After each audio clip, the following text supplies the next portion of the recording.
When Jesus came down from the mountainside, large crowds followed him. A man with leprosy came and knelt before him and said, "Lord, if you are willing, you can make me clean." Jesus reached out his hand and touched the man. "I am willing," he said. "Be clean." Immediately he was cleansed of his leprosy.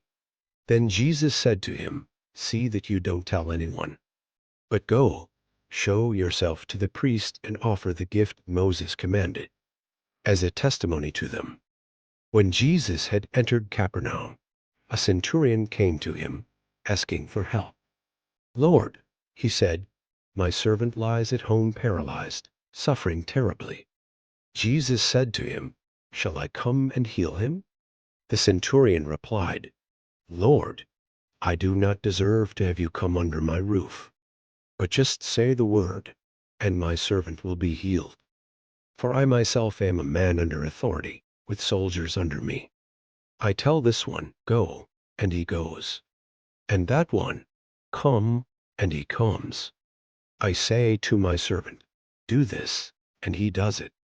When Jesus heard this, he was amazed and said to those following him, "Truly I tell you, I have not found anyone in Israel with such great faith. I say to you that many will come from the east and the west, and will take their places at the feast with Abraham, Isaac, and Jacob in the kingdom of heaven. But the subjects of the kingdom will be thrown outside, into the darkness, where there will be weeping and gnashing of teeth." Then Jesus said to the centurion, "Go, let it be done just as you believed it would." And his servant was healed at that moment. When Jesus came into Peter's house, he saw Peter's mother-in-law lying in bed with a fever. He touched her hand, and the fever left her, and she got up and began to wait on him. When evening came, many who were demon-possessed were brought to him, and he drove out the spirits with a word and healed all the sick. This was to fulfill what was spoken through the prophet Isaiah. He took up our infirmities and bore our diseases. When Jesus saw the crowd around him, he gave orders to cross to the other side of the lake.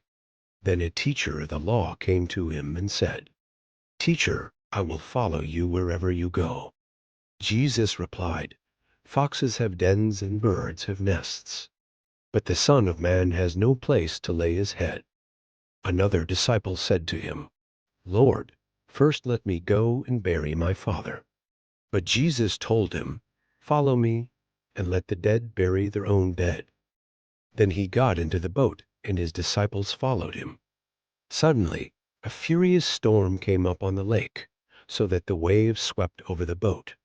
But Jesus was sleeping.